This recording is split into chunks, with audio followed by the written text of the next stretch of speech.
Bacaan dari Nubuat Nahum. Lihatlah, di atas gunung-gunung berjalan orang yang membawa berita, yang mengabarkan berita damai sejahtera.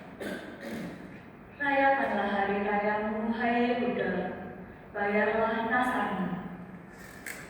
Sebab tidak akan datang lagi orang bersila menyerang engkau. Ia telah lenyap sama sekali.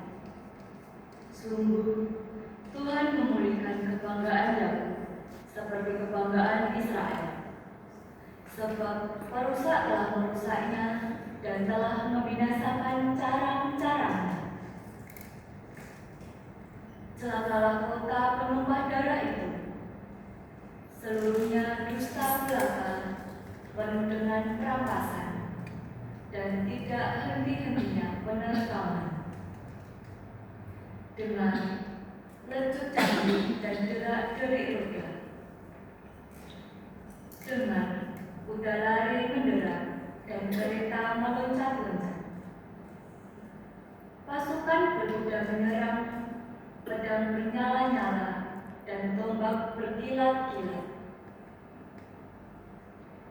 Banyak yang mati terbunuh dan bangkai bertimbun-timbun. Tidak habis-habisnya mayat-mayat, orang tersandung jatuh pada mayat-mayat.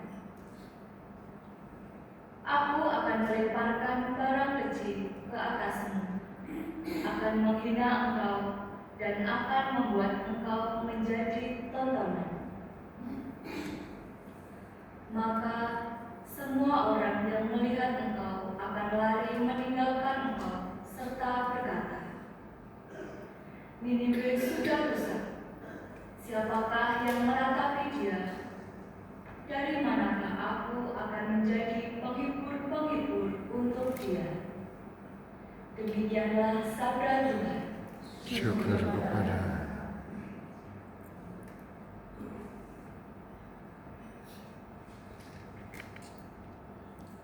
Mazmur tanggapan dengan refren, Tuhanlah yang mematikan, Tuhan pula lah yang menghidupkan. Tuhanlah yang mematikan, Tuhanlah yang menghidupkan. Dekatlah sudah hari bencana bagi orang-orang jahat, dan segera datanglah apa yang telah disediakan bagi mereka. Sebab Tuhan akan memberi keadilan kepada umat-Nya, dan akan merasa sayang akan hamba-hambanya. Tuhanlah yang mematikan, Tuhanlah yang menghidupkan. Lihatlah sekarang bahwa akulah Tuhan. Tiada Allah kecuali aku. Akulah yang mematikan. Aku pula lah yang menghidupkan. Aku telah menemukan, tetapi aku pula lah yang menyembuhkan. Tuhanlah yang mematikan, Tuhanlah yang menghidupkan. Apabila aku mengasah pedangku yang berkilat-kilat, apabila tanganku menjalankan penghukuman, maka aku membalas dendam kepada lawanku dan mengadakan pembalasan kepada yang membenci aku. Tuhanlah yang mematikan, Tuhanlah yang menghidupkan.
dan bersama rohmu.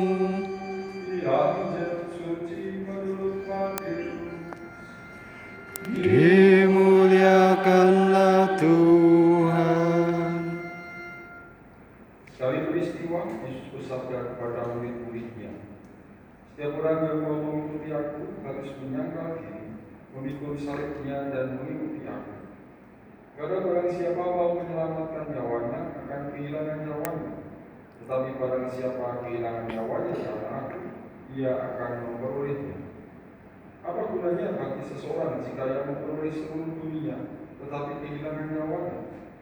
Sebab Anak Manusia akan datang dalam kemuliaan Bapa-Nya, diiringi malaikat-malaikatnya. Pada waktu itu ia akan membalas setiap orang setimpal dengan perbuatannya. Aku berkata kepadamu, sungguh, di antara orang yang hadir di sini ada yang tidak akan mati sebelum mereka melihat Anak Manusia datang sebagai Raja dalam kerajaan-Nya." Demikianlah sabda Tuhan. Terpujilah Kristus.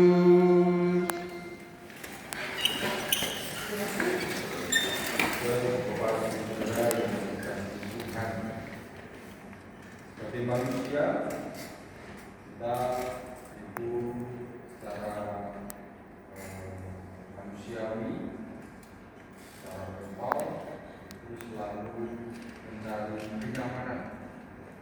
Untuk bisa menjadi nyaman, kita mengusahakan dengan berbagai macam cara. Dan orang yang hidup mencari rasa sakit, orang tentu tidak mau sakit, maka ada rumah sakit, bukan berarti orang mau sakit, tapi datang ke rumah sakit untuk mencari kesembuhan. Dan kesembuhan itulah salah satu bagian dari kenyamanan dalam hidup. Karena kalau kita sakit, kita pasti tidak nyaman rasanya. Itulah yang terjadi. Namun dalam kehidupan itu, untuk bisa nyaman itu kadang juga butuh usaha dan perjuangan. Dan usaha perjuangan itu malah membuat kita merasa tidak nyaman, atau membuat kita harus mengalami sakit. Maka ada ungkapan berakhir-akhir dulu, mengatakan kemudian sakit-sakit dahulu, senang-senang kemudian. Itu orang mau mengalami sakit, mau mengalami susah untuk mendapatkan kenyamanan. Itu yang terjadi dalam kehidupan kita secara manusia, dalam kehidupan kita sebagai manusia. Hari ini kita mendengar sabda Tuhan ketika Yesus bersabda kepada murid-muridnya, justru menawarkan sesuatu yang berbeda. Artinya Yesus tidak menawarkan kenyamanan pertama-tama, tetapi justru adalah usaha dan hal yang mungkin membuat kita menjadi tidak nyaman. Setiap orang yang mau mengikuti aku harus menyangkal diri, memikul salibnya dan mengikuti aku. Menyangkal diri berarti kita tidak menuruti keinginan hati, di antaranya kecenderungan kita untuk mencari kenyamanan dalam hidup kita. Kita harus menanggalkan ego kita dan mau membuka hati untuk siap sedia memikul salib. Artinya siap sedia untuk berjuang mengusahakan hidup yang baik bagi kita, bagi sesama kita. Dan kita mengikuti Yesus, belajar pada apa yang dibuat Yesus, bagaimana Yesus itu hadir di dunia untuk menghadirkan keselamatan. Keselamatan yang diberikan Tuhan tidak serta-merta. Justru Yesus yang rela menderita sengsara untuk keselamatan kita. Maka di sini Yesus menawarkan kepada kita bukan pertama-tama hidup dalam kenyamanan, tetapi hidup yang penuh arti. Artinya bagaimana hidup kita itu bisa bermakna, berarti bagi diri kita sendiri, juga terlebih bagi sesama kita, bagi orang-orang yang ada di sekitar kita.